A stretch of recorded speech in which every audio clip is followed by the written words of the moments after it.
किशनपुर की रामलीला के संदर्भ में आप बताएं। जी, किशनपुर एक सांस्कृतिक नगरी कह सकते हैं इसको, और 238 वर्षों से यहाँ पर रामलीला का आयोजन हो रहा है। और किशनपुर में एक ग्राम देवता हैं श्री श्री 1008 श्री फाल्गुन गिरी महाराज, तो उन्हीं के द्वारा यह मेला लगवाया गया था 238 वर्ष पहले, और वो तब से लेकर के अब तक अनवरत बिना किसी अवरोध के लगातार वह मेला चल रहा है। और जो किशनपुर के इतिहास के बारे में बताऊं तो किशनपुर एक व्यापारिक नगरी रही है पहले।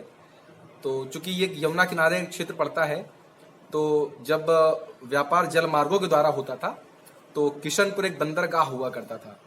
तो किशनपुर में लोग आते थे और यहाँ पर रुकते थे। तो फिर धीरे धीरे किशनपुर का विकास होना शुरू हो गया।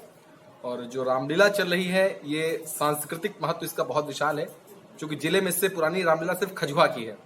खजुआ लगभग 500 वर्ष पुरानी रामलीला है और किशनपुर 238 वर्ष पुरानी रामलीला है। इसमें कवि सम्मेलन भी होता है। हाँ जी, प्रतिवर्ष इसमें कवि सम्मेलन होता है। यहाँ एक विशेष बात और है कि यहाँ जो रावण वध होता है वो दशहरे को ना होकर के पूर्णिमा को होता है, कार्तिक पूर्णिमा को, शरद पूर्णिमा को होता है। और उसके बाद 2 दिन बाद यहाँ पर जो द्विज होती है उस दिन भरत मिलाप होता है, और भरत मिलाप के साथ साथ कवि सम्मेलन होता है। और उसी दिन एक बहुत विशेष आकर्षण होता है घायल का। तो जो घायल होता है वो एक विशेष कला है, और आज आप हमारे साथ होंगे तो घायल का अवलोकन देखेंगे आप। घायल ये 2 बार निकलते हैं। हाँ जी, चूंकि यहाँ जो किशनपुर की जो रामलीला है ये 2 क्षेत्रों में विभाजित है, एक रामगढ़ी एक हनुमानगढ़ी। तो रामगढ़ी का घायल अलग निकलता है और हनुमानगढ़ी का घायल अलग निकलता है, लेकिन दोनों निकलते एक ही दिन है। ये दोनों कलाकार अलग अलग होंगे। हाँ जी, जैसे जो रामगढ़ी में जो घायल की शुरुआत हुई थी उसकी भी बात बता देता हूँ।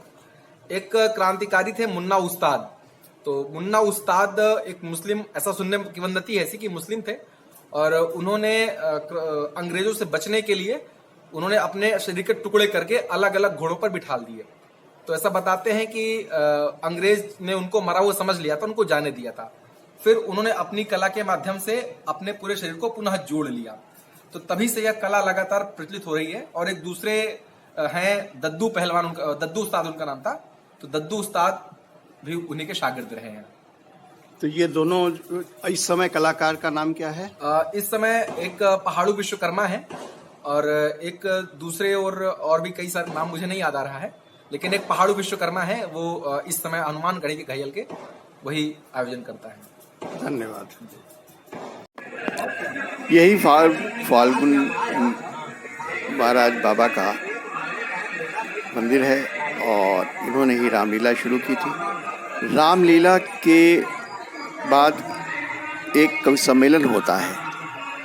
पूरी रामलीला समाप्त हो जाने के बाद, रावण वध हो जाने के बाद एक कवि सम्मेलन होता है। और इस पूरे विश्व में या पूरे हिंदुस्तान में कहें, ऐसा कवि सम्मेलन नहीं होता जिसके अंदर 2 बार एक कटा हुआ शरीर से अंग भंग किया हुआ एक व्यक्ति आता है, जिसके लोग दर्शन करते हैं। वाले की महिमा है, बारे बाबा की महिमा।